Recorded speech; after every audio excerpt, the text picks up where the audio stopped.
this CAD clip, we're going to show you one of the new features of 2015 for our Revit using structure with regards to reinforcing and a new property, instance property called presentation. So I'm just going to add some rebar. So all I've got here is some views tiled up. I've got a concrete beam right here.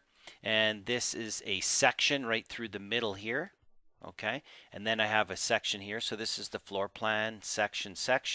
This is one section here. This is the other one referencing, and there's my 3D view. So to add the rebar, I am going to add from this view. So I can just zoom in here a little bit. And because I'm cutting the beam and my view work plane is actually the section line, I'm able to add my rebar. We have lessons on that. So I'm going to click on the concrete column, and then I'm going to go pick on reinforcing and hit rebar. When I do that, it's going to give me my warning about the adding hooks, which is under our settings for reinforcing. So inside of here, let's start by adding just some straight rebar. So I'm going to say okay, straight, and I want it perpendicular. And I don't want a single, I want a fixed number of 3. So this is called a rebar set. So I'm going to go into here, I'm going to add 3 rebar, and I'm going to maybe even make these a little bit bigger, number 8s, just so they show up a little better. So I can add those rebar in there, and I can move them around after the fact. I hit escape, and we can see they're showing up in our 3D view and our section. So now I'm going to add some stirrups in there, some ties. So I go into there again, rebar, and I think I'll go with the same bar size, and I'm just going to scroll down here in my rebar selector, which was nice to see several versions ago. Pick on here, come into here. Oops, I need to change to be parallel. Hover over here and place that now. If I click on there, and then I hit finish, modify, escape, I might want to go in here, tab, grab these guys and nudge them inside. Okay, and I can pull these down. Okay, if I pick on this, I can go in here and change the rebar size after the fact, and that'll actually change the bends and stuff like that. Hit escape, pick on here, nudge that down, get it into position. Okay, move it over a little bit. However I want to adjust that. Okay, and then nudge it over. So we've got our rebar in there, and you have to do a tab sometimes to grab them. And they're reading the cover there. I'm just going to leave that like that for now.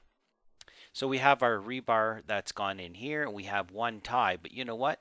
That tie went in right here, that stirrup right at the section line, because that's where my work plane is, but I want that to be a set. So I'm going to pick on here and say, sorry about that.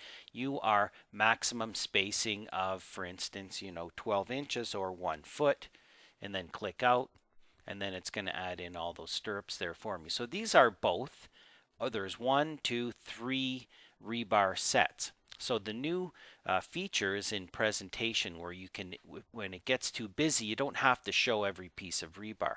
In order to use this, you have to be in a view that is perpendicular to the rebar. So what I can do is, for instance, in this view, if I zoom in, okay, I can pick on this rebar set there, and I can go up here to presentation and say show all, which is what it's doing now. Or I can say show first and last, and it'll show the first and last rebar. Or I can say show middle, and it'll just show the center one, and it'll tag accordingly. Or I can actually use the select option, and I can say select all, okay, or I can select none. But what I can do then is, I'm not sure where you'd want to do this, but you could go through here and pick every second one, however you choose, and then hit finish, and it'll show you those rebar, so you can select them. So that's called presentation, and it's available when you are looking perpendicular to the rebar. Okay, I can't do that with actually I can in this case, because they're going across in section. So I can pick on there, and I can do the same thing, show all, show first, show middle, and then individual selection. Okay, if I go to this view over here and I pick on the stirrups, I won't see presentation. Okay, I'll only see it in a view like this or a view like this. And you'll notice it's instance specific, but it's also view specific. Okay, it's like a graphics override. Same thing in here. I can pick on this rebar set and I can say, well, just show the first and last. Click out, and that's only for this particular view. Doesn't apply to the other views.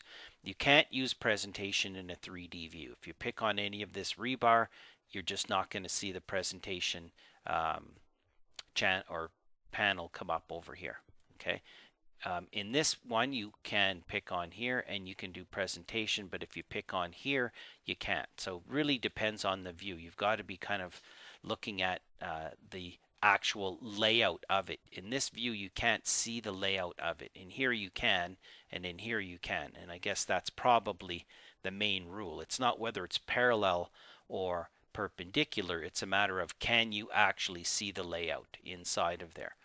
In here, you could not pick on this guy, and you'll see you won't see presentation because the layout isn't visible in this view. However, if you pick on here and pick the same piece of rebar set, presentation shows up.